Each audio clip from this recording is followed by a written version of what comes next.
Nessa parte, vamos falar sobre a conspiração número 3. Isso, aquela ideia, né? De que os livros da Bíblia, as crenças principais do cristianismo, Uhum, não foram escolhidas pela verdade histórica. exato. Mas sim por líderes da igreja lá no começo para acumular poder, né? E calar outras vozes. É a famosa tese do era tudo uma questão de poder. O Código da Vinci, por exemplo, ajudou muito a popularizar isso. Com certeza. A alegação é que esse processo todo, sabe, de decidir o que entrava, o que saía, o que era a doutrina oficial, foi, no fundo, uma jogada política. E essa visão ganhou força inclusive em alguns meios acadêmicos. Tem autores como a Elaine Pagels, que argumentam que certas doutrinas, tipo a ressurreição corporal, foram empurradas.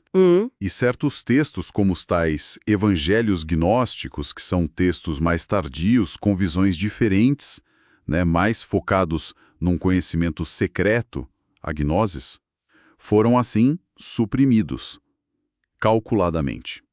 Ok, vamos descompactar isso. A tese central, então, é que crenças que hoje a gente vê como base, tipo a ressurreição física de Jesus ou Deus como Pai único, elas não eram um consenso no início? Exato. A ideia é que foram escolhidas, impostas até, para fortalecer a autoridade dos bispos.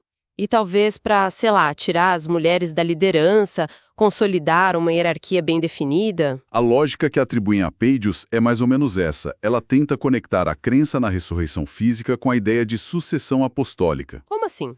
Bom, se Jesus ressuscitou fisicamente e apareceu para apóstolos específicos, tipo Pedro, isso daria uma autoridade especial para quem se visse como sucessor deles, né? Os bispos. Ah, entendi. Especialmente o bispo de Roma, pela ligação com o Pedro. Faz sentido, politicamente falando. Exato. E a mesma lógica se aplicaria à ideia de Deus como Pai único masculino. Deixa eu adivinhar, para espelhar e legitimar uma igreja comandada por homens com o bispo no topo. Basicamente isso.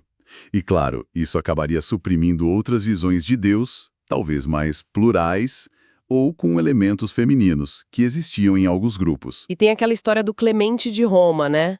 Que a Pagels diz que ele ameaçou gente de morte. Ah, sim.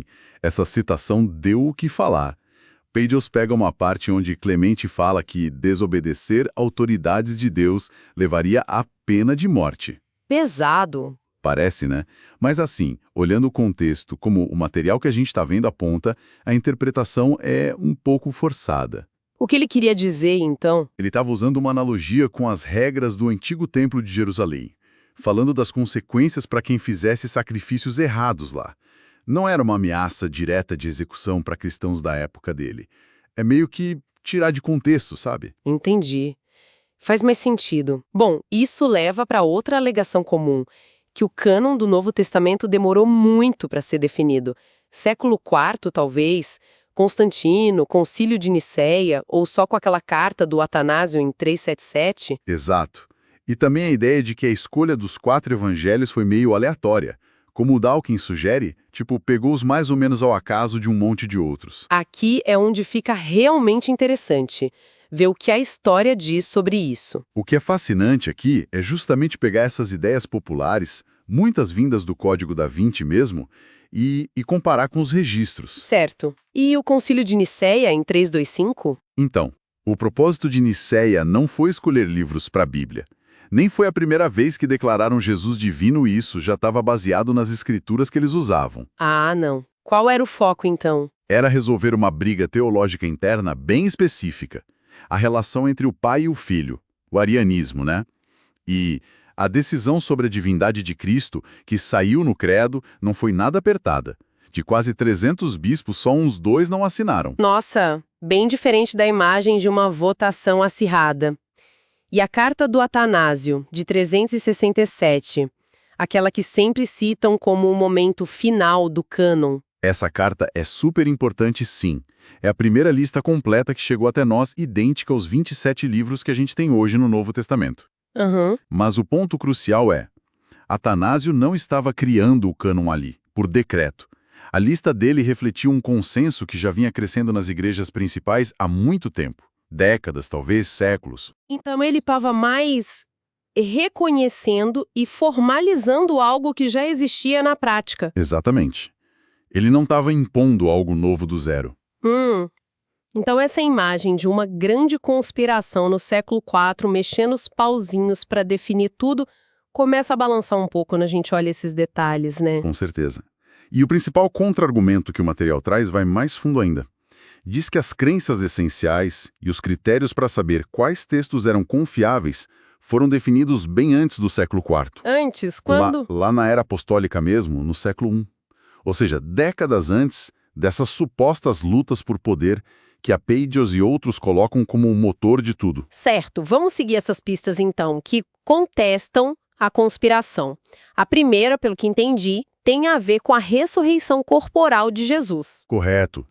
A teoria da conspiração meio que sugere que a crença na ressurreição física só ficou importante depois, durante essas brigas pelo poder, para legitimar os bispos. E qual o problema com essa linha do tempo? O problema é que as evidências mais antigas do Novo Testamento mostram o contrário. Mostram a ressurreição corporal como algo central já na época dos apóstolos. Que evidências seriam essas? Pode dar exemplos? Claro. Tem, por exemplo, o discurso de Pedro lá em Atos 2, verso 31. Ele cita o Salmo 16, dizendo que Davi previu a ressurreição do Messias, cuja carne não viu a corrupção. Direto ao ponto físico. Exato. O Evangelho de Marcos, que é ali dos anos 60 depois de Cristo, tem Jesus falando várias vezes que ia morrer e ressuscitar fisicamente. Marcos 8, 9, 10, tá lá. E Paulo? Ele escreveu bem cedo, né? Sim. Paulo, na carta aos Romanos, escrita lá por 49 DC, mais ou menos, Romanos 1, versos 13 e 4. Ele fala de Jesus como descendente de Davi, segundo a carne, e declarado filho de Deus pela ressurreição dos mortos. A carne está lá de novo. E tem aquela passagem clássica de 1 Coríntios 15, certo? Essa é fundamental. Paulo escreve por volta de 55 DC, e ali em 1 Coríntios 15, versos 3 a 7, ele cita um credo, uma fórmula de fé que ele mesmo diz que recebeu. Um credo. Tipo um resumo da fé. Exatamente. E os estudiosos acham que esse credo é muito antigo, talvez de 35 DC, poucos anos depois da crucificação. Nossa, bem cedo mesmo. E o que dizia esse credo? Dizia que Cristo morreu pelos nossos pecados, foi sepultado, ressuscitou ao terceiro dia, segundo as Escrituras, e apareceu para Cefas, Pedro, depois para os 12, depois para mais de 500 pessoas de uma vez, depois para Tiago, para todos os apóstolos e, por último, para ele mesmo, Paulo. A sequência morreu, sepultado, ressuscitou, apareceu, isso implica bem forte um corpo, né? Não só uma visão. Com certeza. Implica um evento físico num tempo e lugar específicos. Mas aí surge a dúvida, se essa crença era tão central e antiga, por que apareceram depois aquelas visões alternativas falando de ressurreição só espiritual? Isso não indica uma disputa desde o começo? Ótima pergunta. É verdade. Surgiram textos depois, principalmente ligados aos gnósticos, que falavam de ressurreição espiritual, visões. Mas a chave aqui é a data. A data. Sim, a cronologia. Esses textos que falam de ressurreição espiritual são bem posteriores. Século II, às vezes até mais tarde. As evidências que a gente citou, Paulo, Marcos, Atos, o Credo Antigo, são todas do século I. Elas circulavam enquanto muitas testemunhas oculares, como Pedro, ainda estavam vivas. Ou, no caso de Marcos, logo depois da morte de Pedro. Então, a afirmação da ressurreição corporal como algo fundamental vem antes, décadas, talvez um século antes, dessas visões alternativas aparecerem nos textos. Entendi. A ordem dos fatos não bate com a ideia de ser uma invenção tardia para ganhar poder. Exatamente. O próprio Paulo, já nos anos 50, em 1 Coríntios 15, 14, fala: se Cristo não ressuscitou, a nossa pregação é inútil. E também é inútil a fé que vocês têm. Era central desde o início. Certo, a antiguidade dessa crença parece bem sólida nos textos mais antigos. Isso enfraquece a ligação com as brigas de poder lá na frente. Isso levanta uma questão importante sobre a validade da linha do tempo que a teoria da conspiração propõe. Aí vem a segunda pista que o material traz. que seria sobre a crença em um Deus único e Pai. Aquela que disseram ser uma inovação política do século II. Essa mesmo. E a refutação aqui é bem direta. Como? Simples. Esses conceitos vêm direto do judaísmo, uma fé de mais de 1000 anos. O monoteísmo radical. Ouve, ó Israel, o Senhor, o nosso Deus, é o único Senhor. Deuteronômio 6.4. Eu sou o Senhor e não há nenhum outro. Além de mim, não há Deus. Isaías 45.5. E a ideia de Deus como Pai? Também. Salmo 89. Tu és meu Pai, meu Deus. Isaías 9, chamando o Messias de Pai da eternidade. Tudo isso é base do judaísmo, de onde o cristianismo saiu. Não foi inventado no século II para justificar bispo mandando. Isso parece bem claro mesmo. Então tá, se as crenças principais já estavam lá, e o motivo não era principalmente político, como é que os livros do Novo Testamento foram reconhecidos? A terceira pista fala disso, né? Que o critério real era a conexão com as testemunhas oculares. Exato. A apostolicidade. Que tal a gente fazer aquela viagem no tempo que o material sugere? Visitar uns momentos-chave para ver como isso funcionava na prática. Vamos imaginar visitar momentos-chave. Ótima ideia. Primeira parada. Roma. Meados do século II. Lá a gente encontra o tal do fragmento muratoriano. Que é o que exatamente? É provavelmente a lista mais antiga que a gente tem de livros do Novo Testamento que uma comunidade cristã reconhecia como autoridade. Já tem a maioria dos livros que a gente usa hoje. Mas o mais interessante para a nossa conversa é o que ele fala de um livro que era popular na época, O Pastor de Hermas. E o que ele diz sobre o pastor? O fragmento diz que Hermas escreveu O Pastor muito recentemente em nossos tempos, ou seja, depois da época dos apóstolos. Ah! E justamente por isso, embora fosse um livro bom para ler em particular, ele não podia ser lido na igreja junto com as Escrituras. A justificativa é clara. Ele não era nem dos profetas do Antigo Testamento, nem dos apóstolos do Novo, porque foi escrito depois deles. Uau! Quer dizer que já em meados do século II, o critério era: tem ligação direta com os apóstolos ou não? Exatamente. A origem apostólica, a conexão com as testemunhas oculares, era o ponto decisivo. Muito claro. O critério do tempo era explícito. Próxima parada. Vamos para Antioquia, lá por volta de 199 DC. O bispo Serapião estava lidando com um tal de Evangelho de Pedro, que estava circulando numa igreja lá perto. Evangelho de Pedro. Ele deixou ler? No começo, sim. Mas aí ele foi examinar com mais calma e percebeu que, apesar de ter coisas alinhadas com o ensino de Jesus, tinha uns acréscimos que não batiam com o que receberam dos apóstolos. Que tipo de acréscimos? Ele identificou umas ideias que depois foram ligadas ao docetismo. Aquela ideia de que Jesus só parecia ter um corpo humano, que não sofreu de verdade. E o que o Serapião fez? Proibiu a leitura pública. O interessante é o processo dele. Ele não descartou de cara.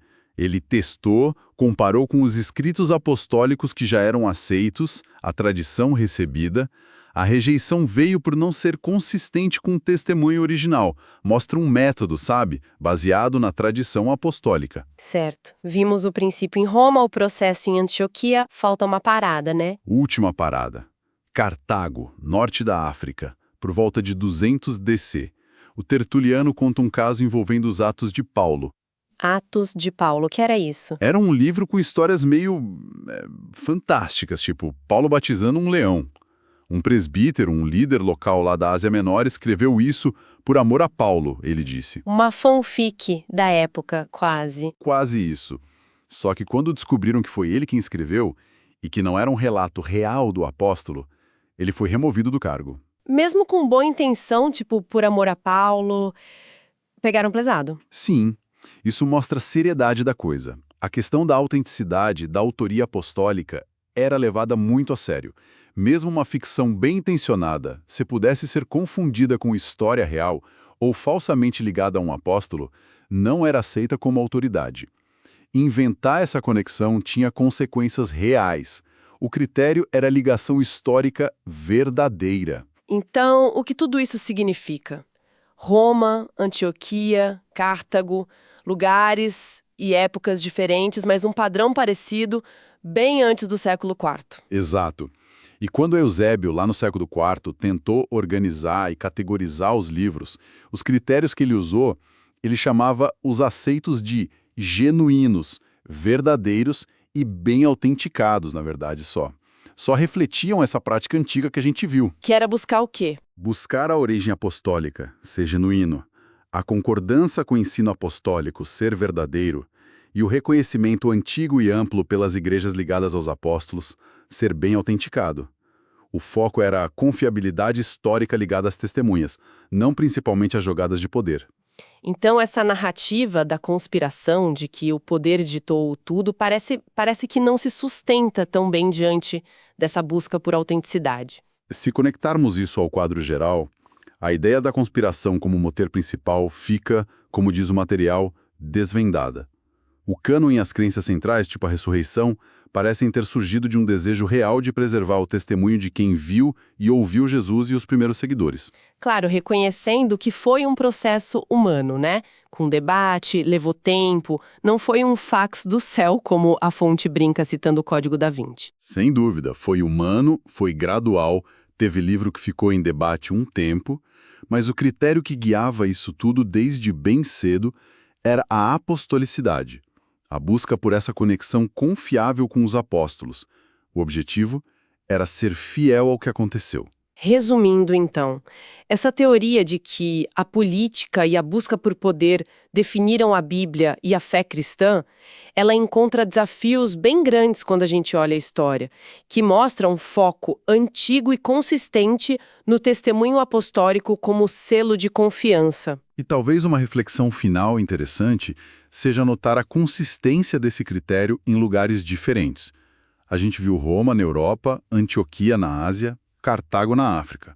Eram centros importantes, distintos, nos séculos II e III. O fato de a gente encontrar um método e um critério parecidos nesses lugares tão diversos sugere que não foi algo imposto por um único grupo ou poder central mais tarde. Foi algo que surgiu de forma mais orgânica e foi aceito amplamente desde cedo. Isso torna a explicação da conspiração centralizada ainda mais difícil de defender. Um ponto muito bom sobre como essas normas se espalharam e foram aceitas. Bom, na próxima análise vamos examinar outra seção deste material. Nessa parte, vamos falar sobre a conspiração número 4.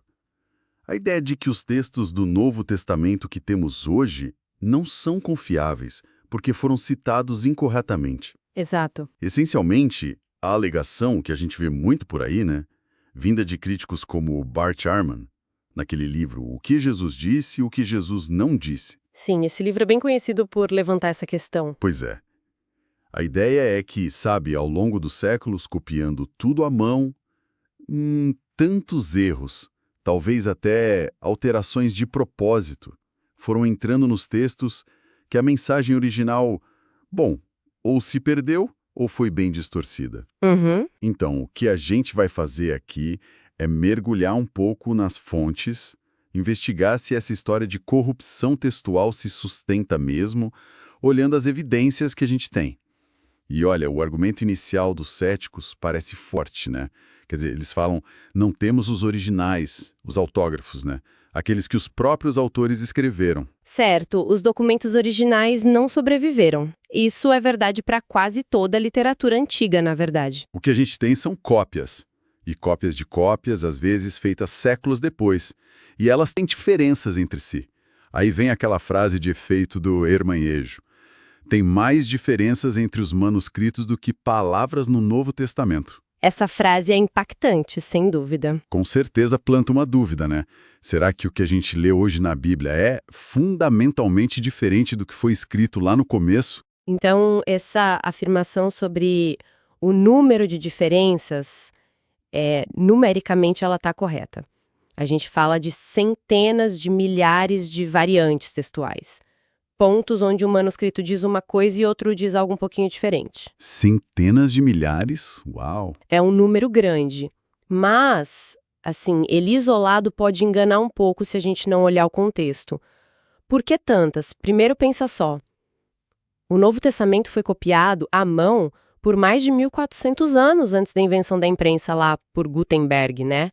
Por volta de 1450. 1.400 anos copiando à mão, dá para imaginar. Exato. E segundo, e talvez o principal, a quantidade enorme de manuscritos gregos do Novo Testamento que a gente já encontrou.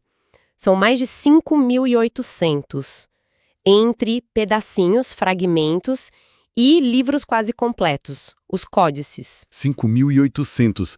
É muito mais que outros textos antigos, né? Muito mais. Disparado. É o texto antigo mais bem documentado que existe.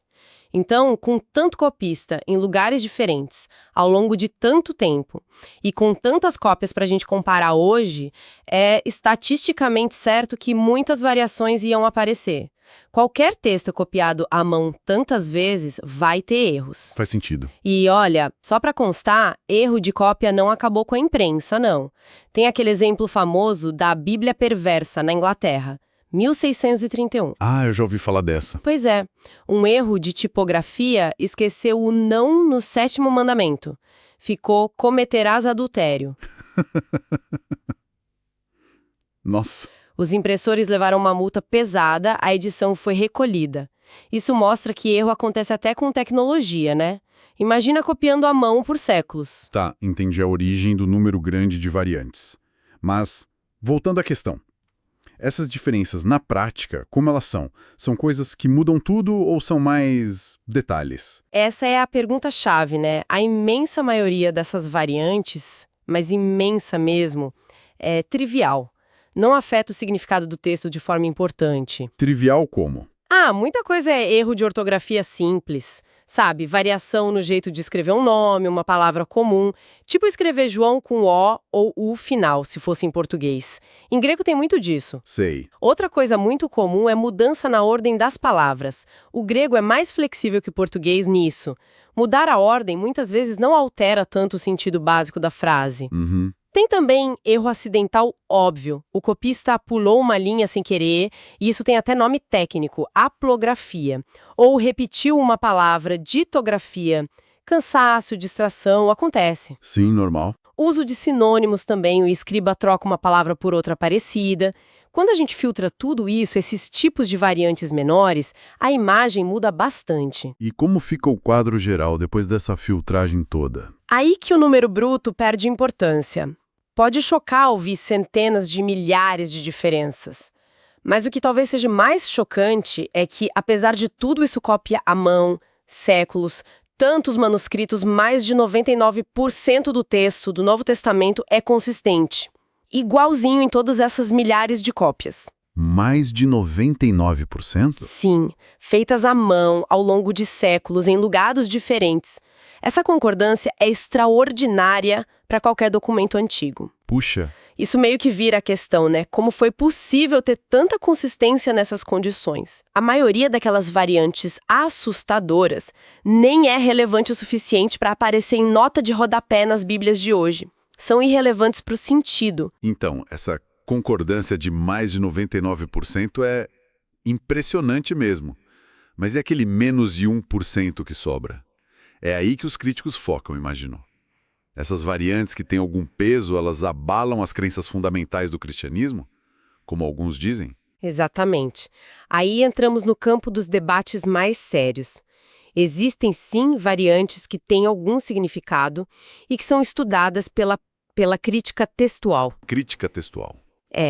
Basicamente, é o trabalho de detetive dos estudiosos, comparar as cópias, analisar as evidências para cada leitura diferente e tentar reconstruir o texto que provavelmente é o mais próximo do original que se perdeu. Entendi. Mas, respondendo direto, quando a gente examina essas variantes significativas com cuidado, a conclusão dos especialistas que estudam as fontes é que nenhuma crença cristã essencial, tipo a divindade de Cristo, a ressurreição, salvação pela fé, a Trindade, fique em risco por causa dessas diferenças nos manuscritos. Certo. Você poderia dar uns exemplos concretos que as fontes trazem? Tipo, aquela passagem em Marcos da cura do leproso. Claro! Marcos 1:41 é um bom exemplo. Jesus cura um leproso. A maioria dos manuscritos diz que ele agiu movido por compaixão. A palavra grega é esplagnisteis. Compaixão. Parece o esperado. Sim, mas alguns manuscritos importantes e bem antigos trazem outra palavra, orgisteis, que significa ficando irado, indignado. Irado? Nossa, que diferença. Pois é, e aí a crítica textual debate qual era o original. Será que um copista achou estranho Jesus ficar irado e suavizou para compaixão, ou o contrário aconteceu? Mas mesmo que não mude a teologia central, essa diferença entre compaixão e ira muda bastante a nossa imagem de Jesus naquele momento, não? Isso não sugere que outras coisas importantes podem ter se perdido? É uma ótima observação. Muda a nuance da cena, sim. A ira poderia ser contra a doença ou a situação de exclusão do homem, ou até a incredulidade. A compaixão foca na empatia. As duas leituras são possíveis dentro do retrato geral de Jesus nos evangelhos.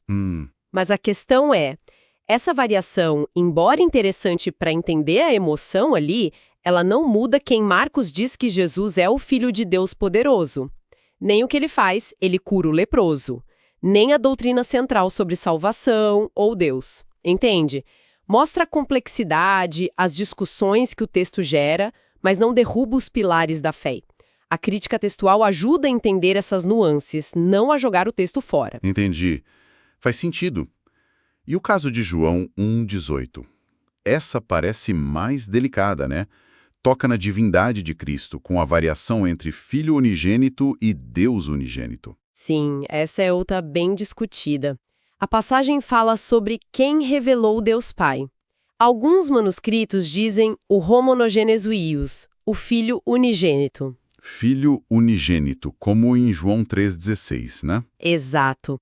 Mas outros manuscritos, incluindo alguns dos mais antigos e considerados mais confiáveis, como o Papiro 66, lá do século II ou III, e o Códice Sinaítico, do século IV. Manuscritos bem importantes. Muito. Eles trazem monogenes theos, que a gente pode traduzir como Deus unigênito ou o Deus único que é.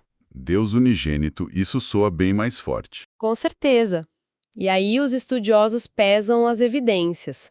A idade e a qualidade dos manuscritos que apoiam cada leitura, onde eles foram encontrados, qual leitura explicaria melhor o surgimento da outra. Geralmente, a leitura mais difícil, teologicamente falando, tem mais chance de ser a original, porque a tendência do copista seria suavizar, não complicar. Nesse caso, muitos especialistas acham que Deus unigênito é a leitura original mais provável. Então, a crítica textual dá uma probabilidade, mas não a certeza absoluta aí. Quer dizer que a gente tem que conviver com alguma incerteza em certas passagens. Exatamente. A crítica textual trabalha com probabilidades baseadas em evidência, não com certeza matemática.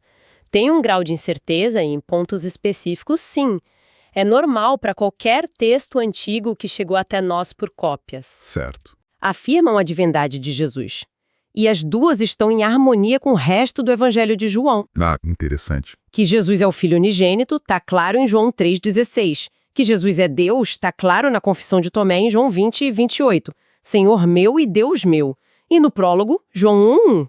Então, nenhuma das variantes introduz uma ideia estranha ou que contradiz o ensino geral de João ou a fé cristã. Entendi. Uma leitura pode ter surgido para harmonizar com outra passagem, talvez. Exato. Um copista pode ter mudado para filho, para ficar igual a 3,16, ou talvez o original fosse Deus, um copista achou forte demais e mudou para filho. A doutrina em si não muda por causa dessa variante. E aquele caso famoso da coma de Oneu, em 1 João 5, 7 e 8. Já ouvi dizerem que isso prova que a Trindade foi inventada e inserida depois no texto. Ah, coma Johannia. É fascinante como esse exemplo é mal usado pelos críticos. A frase que fala explicitamente da Trindade. No céu, o Pai, a Palavra e o Espírito Santo, e estes três são um, e três são os que testificam na terra. Essa frase simplesmente não existe em nenhum manuscrito grego antigo ou importante. Como assim não existe? Não existe nos manuscritos gregos mais antigos e melhores. Ela começa a aparecer em alguns manuscritos latinos lá pelo século IV, mas só entra em manuscritos gregos muito, muito depois, a partir do século 15 e 16. Provavelmente foi traduzida de volta do latim para o grego por pressão na época da Reforma. Nossa, que reviravolta! Quer dizer que um verso tão explícito sobre a Trindade, que muita gente deve ter visto em Bíblias mais antigas, tipo a King James, Exato. simplesmente não estava lá no original. Como foi parar lá, então? É uma história meio enrolada, mas tem a ver com debates teológicos e as primeiras edições impressas do Novo Testamento em grego. O Erasmo de Roterdã, por exemplo, ele não colocou a coma nas primeiras edições do Novo Testamento grego dele, porque não achou nos manuscritos gregos que ele usou. Ah, Aí ele sofreu pressão e acabou incluindo em edições seguintes, baseado num manuscrito grego bem tardio, de qualidade duvidosa, que parece foi feito de encomenda para incluir a passagem. entendi. Fabricado, quase. Praticamente. Hoje, o consenso acadêmico é quase unânime. A coma jorroneu não fazia parte do texto original de um João. Mas o ponto crucial é, a doutrina bíblica da Trindade nunca dependeu desse verso. Ah, isso é importante. Como Pai, Filho e Espírito Santo agem como pessoas divinas, distintas, mas unidas nos evangelhos, nas cartas. Certo. Então, usar a coma Johannæum para dizer que doutrinas centrais como a Trindade vieram de alterações textuais, como a capa do livro do Ehrman pode dar a entender, isso é historicamente incorreto, é enganoso. A doutrina é muito mais antiga e tem base muito mais ampla que essa adição tardia. Entendido sobre variantes e adições. Mas e as acusações de manipulação maior? Por exemplo, o que as fontes falam sobre o imperador Constantino? Aquela ideia que ficou famosa com livros tipo O Código da Vinci, de que ele teria divinizado Jesus mudando os textos no Concílio de Nicéia. Essa é outra ideia que vive voltando, mas que não tem base histórica sólida segundo as fontes. O Concílio de Nicéia, em 325 d.C., que o Constantino convocou, debateu sim a relação entre o pai e o filho, foi a controvérsia ariana. Mas eles não definiram quais livros entrariam no Novo Testamento, nem mandaram revisar ou alterar os textos que já existiam. Então o concílio não mexeu nos textos. Não nesse sentido de alterar o conteúdo. O que a gente sabe é que um pouco depois, lá por 330 d.C., Constantino encomendou 50 cópias de luxo das Escrituras. Mas das escrituras que já eram reconhecidas e usadas pelas igrejas. Eram para ser usadas nas igrejas novas de Constantinopla. Ele financiou a cópia, não uma reescrita com agenda política. Ah, a cópia do que já existia. Exato. E a crença na divindade de Jesus já era central na fé cristã muito antes de Constantino, muito antes de Nicéia. A gente tem prova disso nos escritos dos pais da igreja do século II, do século III, e nos próprios manuscritos do Novo Testamento, que são anteriores a Constantino. Certo. Se tivesse tido uma alteração gigante para divinizar Jesus na época de Constantino, a gente esperaria ver uma diferença clara sobre isso entre os manuscritos de antes e depois de Nicéia, né? Sim, faria sentido. Mas a gente não vê isso. Manuscritos como Papiro 66, Papiro 75, lá do fim do século II, início do III, já tem passagens como João 1:1, o Verbo era Deus, João 20:28, Deus meu, que afirmam a divindade de Cristo com todas as letras, bem antes de Constantino sequer pensar em ser imperador.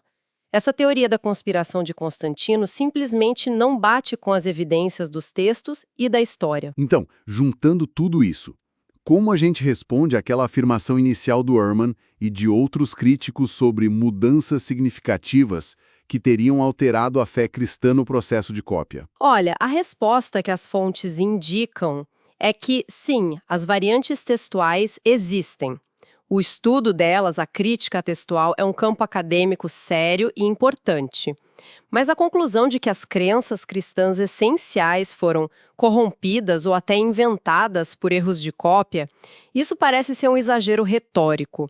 Não se sustenta quando a gente analisa com cuidado as evidências dos próprios manuscritos. A importância teológica da grande maioria das variantes é mínima, ou zero. Mesmo aquelas poucas que têm algum peso real, tipo Marcos 1:41, ou João 1,18, elas não afetam nenhuma doutrina central do cristianismo histórico. Essas doutrinas sempre são confirmadas por muitas outras passagens e pela consistência geral do Novo Testamento. Certo. Essa ideia de uma corrupção geral que mudou tudo radicalmente parece ser, ironicamente, uma citação incorreta da história da transmissão do texto. A complexidade existe, sim, mas ela não leva ao caos doutrinário que alguns pintam. Isso é fundamental para quem se interessa pela base histórica desses textos, né? Entender que existe esse processo cuidadoso de crítica textual, tentando reconstruir o texto mais próximo do original. Exato. E perceber que, apesar das milhares de variantes que são inevitáveis na cópia manual, a mensagem central ficou notavelmente estável. Isso pode, na verdade, fortalecer a confiança na essência do texto, em vez de diminuir. Mostra que a gente não está lidando com algo totalmente frágil ou que foi mudado ao bel prazer ao longo do tempo. Precisamente. E isso nos leva a um pensamento final que as fontes sugerem, talvez um pouco provocador. Os críticos focam muito nas diferenças entre os manuscritos como prova de que não dá para confiar. Certo, esse é o argumento comum. Mas e se a gente virar a perspectiva? Vamos pensar na concordância esmagadora, aquele mais de 99%. Aquela que você mencionou antes. Isso.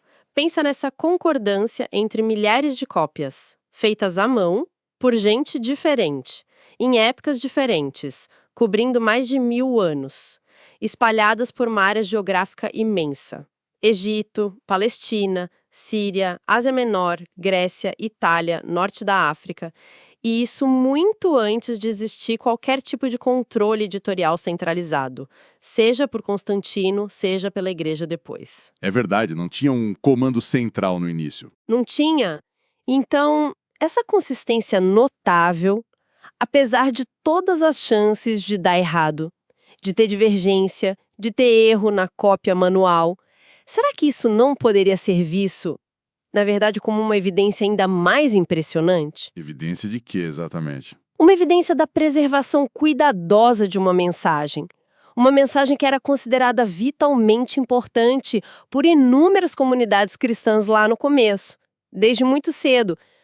O que essa estabilidade surpreendente da mensagem central, no meio dessa diversidade toda de cópias, sugere sobre o valor que essas comunidades davam a essa mensagem e sobre como ela já estava bem definida desde os primeiros tempos. Talvez a história real não seja das diferenças, mas sim a da incrível concordância, contra todas as probabilidades. Recapitulando então nossa análise baseada nas fontes que a gente examinou, a conspiração número 4, essa ideia de que o texto do Novo Testamento foi tão corrompido por erros de copistas que a mensagem original se perdeu ou que as doutrinas essenciais foram inventadas ou alteradas, parece que não se sustenta muito bem diante de um exame mais atento das evidências, dos próprios manuscritos, da natureza real das variantes. Isso, a complexidade do processo de transmissão é real, inegável, mas a estabilidade do conteúdo essencial é notável. Na nossa próxima análise, vamos mergulhar em outra parte intrigante do material levantado pelas fontes que estamos examinando. Nessa parte, vamos falar sobre a conspiração número 5. A ideia de que os evangelhos são, na verdade, ficção. Uma alegação que pega muita gente, não é?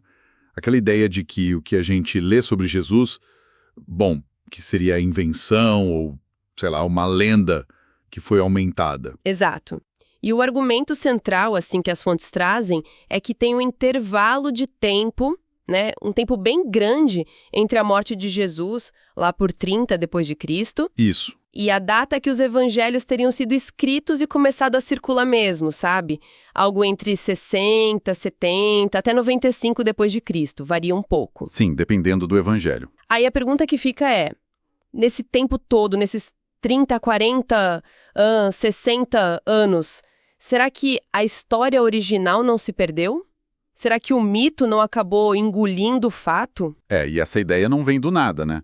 Tem estudiosos bem conhecidos, tipo John Dominic Crossan, que era do Jesus Seminar. Sim, lembro dele. Eles defendem essa linha.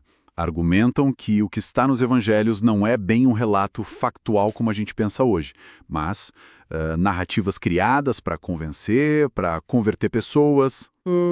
Talvez tivessem, assim, alguma verdade ali na cabeça de quem encontrava, mas não o que aconteceu de fato, entende? Entendo. A intenção era outra, não o registro histórico puro e simples. Exatamente. E o ponto-chave para eles é justamente esse intervalo de tempo. O Barterman, outro nome que sempre aparece? Sim, muito citado. Ele reforça isso. Diz que os evangelhos foram escritos décadas depois, não por quem viu Jesus, sabe? Não por testemunhas oculares diretas, mas por gente de 1 ou 2 gerações depois que juntou as histórias que ouviu. Certo. E aí vem aquela analogia, né? A do telefone sem fio. Aquela brincadeira que a gente faz, Ah, claro. onde a mensagem começa de um jeito e termina toda diferente. Sim, toda distorcida. A lógica parece simples, né? Se as histórias de Jesus ficaram só no boca a boca por tanto tempo, como é que elas chegariam intactas pra gente? Pois é. A alegação é essa. Mesmo que tenha começado com algo real, depois de, sei lá, 20, 30 anos só falando, a história já estaria corrompida, virou lenda. E usam termos fortes, né? Você mencionou mito, alucinação consensual. Usam sim, para enfatizar essa ideia de distorção total. Ok. Então, vamos analisar melhor isso, com base no que a gente leu. O primeiro ponto que o material levanta é sobre os registros em si. Quer dizer, só porque os manuscritos completos que a gente tem hoje são de décadas depois, isso quer dizer que nada foi escrito antes? Tipo, nada mesmo? É uma ótima pergunta. E é uma suposição que o material contesta, sabe? Porque o próprio Evangelho de Lucas, bem no comecinho, lá no prólogo... Lucas 1, versículos 1 e 2, né? Isso, exatamente. Ali ele dá uma pista muito interessante. Ele fala que muitos já se dedicaram a elaborar um relato ordenado das coisas que aconteceram, e que eles se basearam no que foi passado pelas testemunhas oculares e ministros da palavra. Ou seja, ele não estava começando do zero. Exato. Sugere muito fortemente que o Lucas, escrevendo ali, talvez nos anos 70, 80, ele não tirou tudo da cabeça ou só de ouvir falar solto. Ele provavelmente usou fontes escritas que já existiam. Relatos talvez menores ou focados em coisas específicas, que, bom, infelizmente se perderam com o tempo. A maioria dos documentos antigos se perderam, né? Verdade. Então a gente não pode dizer, não tinha nada escrito antes só porque não achamos esses papéis hoje. Faz todo sentido. Seria como dizer que ninguém tinha diário na Idade Média só porque a maioria não sobreviveu. Mas e a questão principal da transmissão oral? O argumento do telefone sem fio, ele parece muito forte para nós hoje. Como as fontes rebatem isso? Olha, aqui a gente entra num ponto-chave. A diferença gigantesca entre a nossa cultura, que é super letrada, depende de escrita para tudo, tem celular, gravação. Sim, registro para todo lado. E a cultura do Mediterrâneo do primeiro século, que era, na maior parte, oral. A analogia do telefone sem fio falha porque ela pega a nossa realidade e joga lá para trás, entende? Entendo. Lá na Judeia, na Galileia, na época de Jesus, a estimativa é que mais de 75% das pessoas não sabia ler ou escrever direito. Era muito alto o analfabetismo. Nossa, 75%? Então, a informação importante, a história da comunidade, a lei, os ensinamentos religiosos, tudo isso circulava e era guardado principalmente pela fala, pela memória. Mas aí não vira bagunça. Um disse-me-disse sem controle. Porque, né, a gente pensa na memória humana como algo falho, que a gente esquece, mistura as coisas. E aí que tal, digamos, o pulo do gato que o material que a gente analisou ressalta. Nessas culturas que são genuinamente orais, a memória não é vista só como essa coisa passiva e falha que a gente pensa hoje. Ah, é? Não. A capacidade de lembrar e passar informação importante com precisão era uma habilidade fundamental. Era treinada, cultivada, muito valorizada. Não era uma coisa solta, aleatória. Tinha método, então. Tinha. Mestres contadores de histórias, eles usavam técnicas para ajudar a fixar a informação. Coisas como ritmo, rima, repetição de um jeito específico, paralelismo, sabe? Aliteração. Histórias com imagens fortes, bem estruturadas. Para facilitar a memorização. Exatamente. Ensinamentos importantes eram repetidos muitas vezes, não de forma chata, mas para internalizar mesmo, para gravar o conteúdo essencial. Quando acontecia algo marcante, a comunidade logo criava um relato conciso, fácil de lembrar, bem estruturado para preservar o que aconteceu. Era como se fosse o backup cultural e religioso deles. Interessante. O material até cita uns exemplos do judaísmo da época, né? Aquela história do Rabino Perida. Parece até exagero, mas ilustra bem. Ilustra, sim. A história do Rabino Perida que o Talmud diz que repetia cada lição 400 vezes para o aluno. 400? E mais 400 se o aluno não pegasse. Provavelmente é um exagero, uma hipérbole para mostrar o valor da repetição, né? Mas reflete a cultura. Entendi. O Filo de Alexandria, que era um filósofo judeu da mesma época de Jesus, ele descreveu como era o ensino ideal. Um processo devagar, onde o mestre ficava repetindo, imprimindo permanentemente os pensamentos nas almas dos ouvintes. Memorizar e passar adiante com fidelidade era super importante. E Jesus, como um mestre judeu, um rabi, com discípulos. Exato. Ele não só esperaria que os discípulos memorizassem o que ele dizia e fazia, mas provavelmente ele mesmo os treinou para isso, usando as técnicas normais da época. Então aquela imagem das histórias de Jesus só flutuando por aí, mudando com o tempo, como água de rio, sem margem, ela não bate muito com a realidade cultural da época. É o que a análise sugere, né? Que não era um telefone sem fio totalmente solto, descontrolado. Isso seria o que chamam de tradição oral informal não controlada. Certo. O cenário mais provável que as fontes defendem é o de uma tradição oral formalmente controlada. O que isso significa na prática? Significa que tinha gente responsável por guardar a história. As testemunhas oculares originais, os apóstolos, outros seguidores próximos, eram vistas como as guardiãs autorizadas da tradição. A responsabilidade era delas: preservar e passar adiante o núcleo essencial do que Jesus ensinou e fez. Tinha um controle da comunidade, sabe? Se alguém começasse a contar muito diferente, quem viu poderia dizer: opa, não foi bem assim. Ah, isso muda bastante a figura. Faz mais sentido pensar num controle assim. Mas, além dessa questão da cultura oral, tem alguma evidência mais concreta, mais, digamos, palpável, de que resumos certinhos sobre Jesus já circulavam bem antes dos evangelhos que a gente tem? Algo que mostre essa tradição controlada funcionando? Tem sim, e talvez a prova mais forte, que é sempre citada, está lá na primeira carta de Paulo aos Coríntios. Foi escrita lá por 55 d.C., bem cedo. 1 Coríntios capítulo 15, né? Isso, versículos 3 a 7. Ali o Paulo apresenta um resumo da fé cristã, focado na morte e ressurreição de Jesus. E o ponto crucial é como ele introduz isso. Ele diz: pois o que primeiramente lhes transmiti foi o que também recebi. Transmitir e receber. São termos técnicos. No contexto da época, tanto judaico quanto grego indicavam a passagem de uma tradição oficial, autorizada. Ele está dizendo: olha, isso aqui não é invenção minha, eu aprendi assim de quem veio antes. Ele está se colocando numa linha de transmissão. Exatamente. E a análise desse trecho, desse credo, é muito interessante.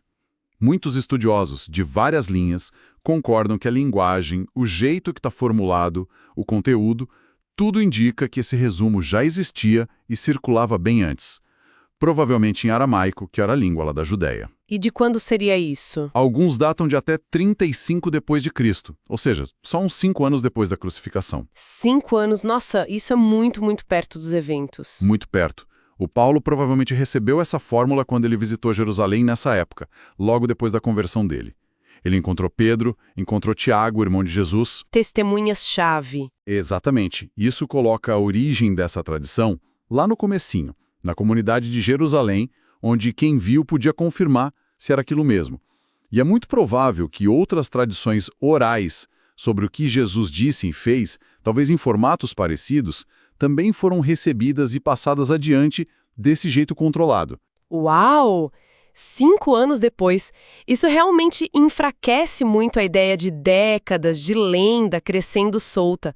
Então, se a gente junta tudo isso, a chance de ter fontes escritas mais antigas que se perderam, a natureza dessa cultura oral que era controlada.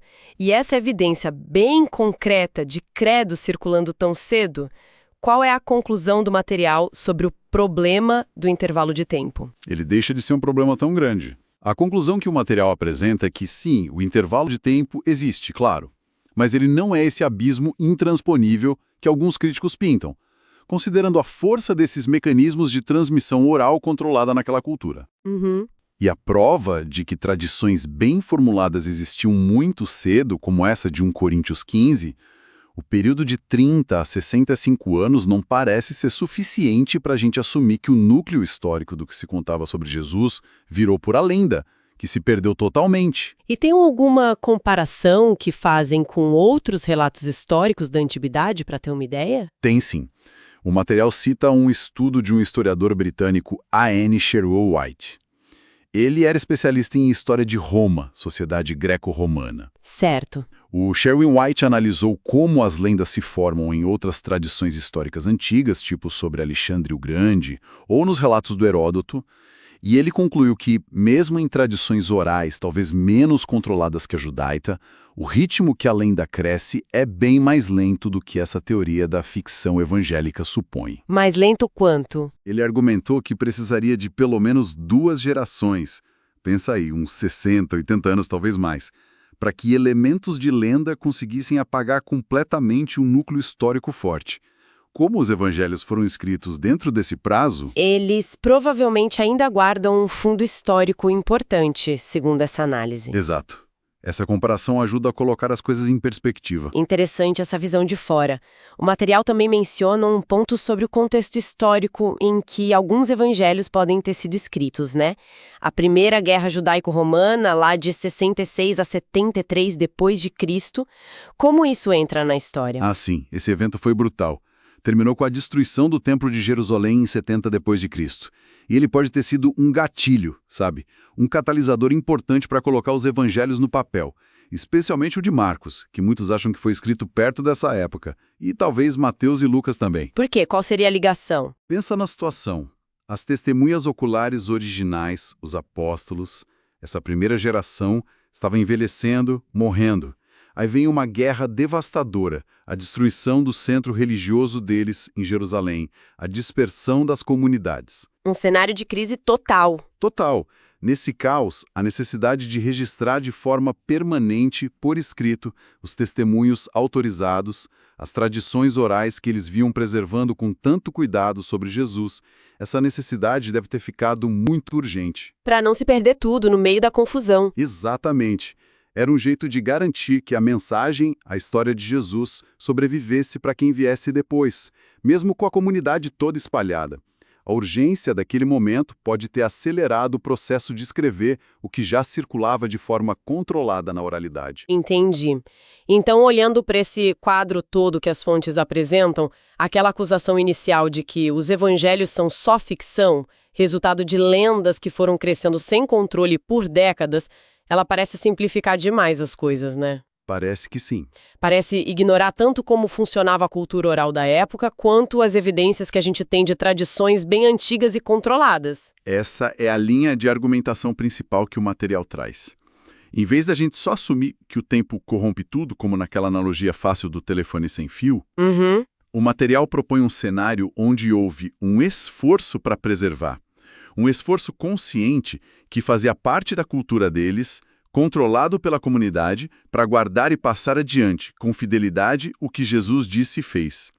A tradição oral controlada primeiro e depois a escrita dos evangelhos seriam parte desse esforço. Fica bem claro que para desmontar essa conspiração, a gente precisa olhar além do nosso jeito moderno de pensar e entender mesmo como era lá no primeiro século.